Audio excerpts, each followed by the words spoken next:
Bonjour à toi et bienvenue dans cette vidéo. Aujourd'hui, je vais te parler des différents canaux d'acquisition qui existent pour trouver des clients afin de développer ton entreprise. Tu le sais, entreprendre, c'est bien, cependant, avoir des clients, c'est mieux. Dans cette vidéo, je vais m'appuyer sur une présentation qui est d'ailleurs disponible dans notre formation Comment trouver des clients. Je te mets tous les liens utiles juste en dessous de la vidéo. Alors, commençons tout de suite. Comment trouver des clients? On sait qu'il existe aujourd'hui plusieurs dizaines de façons, de méthodes pour prospecter afin d'acquérir des clients. Encore faut-il les connaître et savoir comment les utiliser. Alors la première dont je vais te parler aujourd'hui, c'est Google Maps, lié à Google My Business. Donc Google My Business, ça te permet de créer un profil gratuitement pour ton entreprise et du coup, ça va te permettre d'engager un certain nombre de clients, notamment locaux, quand ils font des recherches sur Google ou sur Google Maps.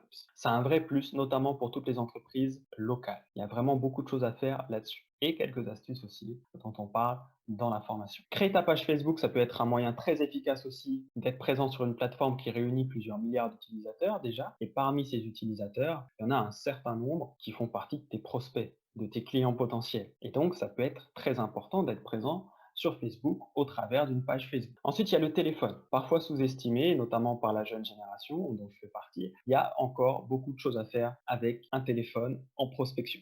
Il y a des entreprises qui se montent et qui font plusieurs milliers d'euros de chiffre d'affaires dès le premier mois, uniquement avec des stratégies d'acquisition de téléphone. Alors, je ne conseille pas forcément d'être sur un seul canal d'acquisition. Par contre, parfois, ça fonctionne bien quand même. Donc, le téléphone, il y a des choses à faire. Ensuite, LinkedIn. En optimisant ton compte LinkedIn personnel, tu vas parfois être capable de ramener un flux, donc un nombre d'utilisateurs régulier qui parfois augmente. Et ce flux, tu vas pouvoir l'amener vers ton entreprise, que ce soit vers ton site web ou que ce soit des gens qui t'appellent ou autres. Et ça peut être intéressant de ramener un flux de prospects grâce à LinkedIn. Ensuite, il y a le réseautage. L'humain est un animal social. On aime bien se rencontrer quand on n'est pas confiné. Et rencontrer des gens, ça reste encore une très bonne façon de parler de ton entreprise, de t'informer sur les personnes qui sont en face de toi à qui tu parles pour savoir si ça peut être des prospects, des gens qui peuvent être intéressés par tes produits ou tes services. Il y a encore beaucoup de choses à faire en réseautage, en événementiel et en rendez-vous individuel aussi d'ailleurs. Ensuite, il y a l'emailing ou comment contacter des dizaines, des centaines, des milliers, voire plus de personnes en un seul coup. Alors l'emailing, il y a beaucoup de choses à faire. Il faut juste pratiquer l'emailing correctement si on veut éviter d'avoir des soucis, de finir en spam par exemple ou autre. Ensuite, il y a le site internet et le SEO. Donc le SEO, c'est le référencement naturel, comment on fait pour ressortir en haut des recherches quand quelqu'un fait une recherche sur un moteur de recherche, par exemple sur Google. Les sites internet, il y a beaucoup de choses à faire. On se rend compte qu'avec les conseils qu'on donne et les entrepreneurs qu'on accompagne, il y a plus de 98% des entrepreneurs qu'on accompagne qui mettent moins de 500 euros pour créer leur site web aujourd'hui. Il y en a même beaucoup, plus de la moitié, qui ne payent rien du tout parce qu'il existe beaucoup de solutions qui sont aussi efficaces pour le référencement. Donc il y a beaucoup de choses à faire, beaucoup de choses à dire sur le site internet. Ensuite, là, un point plus exotique, plus original, le vampirisme. C'est tout simplement comment on fait pour grandir grâce aux communautés qui existent déjà. Puisqu'on le sait, il y a plusieurs milliers de communautés au moins qui existent déjà, et certaines d'entre elles contiennent une partie de tes prospects, de tes clients. Donc l'idée, c'est comment tu peux les cibler et les vampiriser avec respect. Je te recommande de le faire avec respect. Après, tu fais ce que tu veux. Vampiriser, très simplement, c'est comment tu fais pour ramener une partie de la communauté que tu vampirises sur ta communauté à toi, par exemple sur ton site internet. Ensuite, tu as les réseaux sociaux. Il y a énormément de choses à faire sur les réseaux sociaux. Il y a un très grand nombre d'opportunités. Il y a beaucoup de réseaux sociaux et donc beaucoup de pratiques aussi différentes et d'optimisation, de compétences à acquérir en fonction de ce qu'on veut faire et de ce qu'on a à proposer et du réseau social ou des réseaux sociaux qu'on adresse. Ensuite, il y a la publicité. Alors, il y a beaucoup de choses à dire aussi sur la publicité. Attention quand même, ça coûte de l'argent. Donc, il faut bien mesurer la rentabilité de tes publicités si tu en fais. Ensuite, il y a les partenariats. Il y a beaucoup de choses à faire en partenariat. C'est un domaine qui est complètement sous-exploité en France, notamment. Il y a des synergies à mettre en place. Il y a moyen de mettre en place des partenariats gagnant-gagnant. Un bon partenariat peut apporter un flux d'utilisateurs et de clients incroyable. Dans beaucoup de marchés, il y a beaucoup de choses à faire là-dessus. Ensuite, il y a l'affiliation, ou comment permettre à d'autres personnes de vendre tes produits ou tes services à ta place. C'est beau quand c'est bien fait. Ensuite, il y a l'expertise.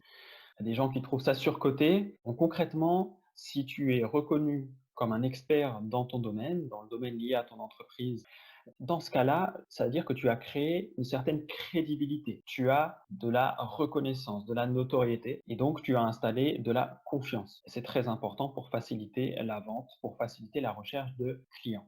Donc c'est une stratégie qui peut s'avérer très payante dans beaucoup de cas, dans beaucoup, beaucoup de cas. Ensuite, il y a les relations publiques, médias, presse, radio. Il y a beaucoup de choses à faire aussi, bon, notamment si tu as des amis journalistes, mais même si tu n'en as pas, il y a des choses à mettre en place. C'est un sujet qu'il faut maîtriser, qui a ses propres normes, sa propre culture. Cependant, quand tu fais les efforts qu'il faut pour pouvoir t'adapter, pour pouvoir apporter de la valeur à ces médias, il y a des choses à faire qui peuvent être très simples. Alors, en ce moment, j'étais obligé de te parler de viralité. Les buzz, je pense que tu connais, il y a beaucoup de personnes qui ont réussi à faire des choses extraordinaires en ayant de la viralité sur leurs produits, sur leurs services, sur la façon dont ils en parlent.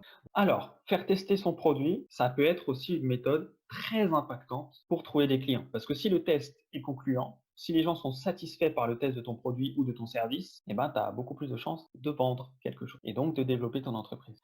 Que ce soit dans des salons, que tu fasses des tests gratuits, que tu crées des micro-logiciels, si tu as les compétences et si ton domaine est cohérent avec cette stratégie-là, il y a des choses à faire. Il y a beaucoup d'astuces qu'on peut mettre en place, supplémentaires encore à tout ce qu'on a vu, donc notamment pour les entreprises locales, pour les solopreneurs, les entrepreneurs qui sont seuls. Il y a beaucoup, beaucoup de choses à faire.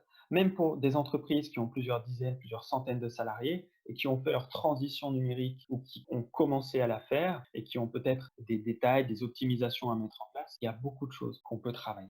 À la fin de la journée, à la fin de l'année, à la fin de la décennie, ce qui compte, c'est la communauté que tu as réussi à agréger autour de ton entreprise, de ton produit, de ton service. Pour qu'une entreprise perdure, on le sait, ça repose sur la communauté et donc en grande partie sur ta clientèle, puisque ta clientèle est une grande partie de ta communauté. Donc il faut savoir la traiter correctement. Et surtout, le plus important, prends soin de toi et à très vite.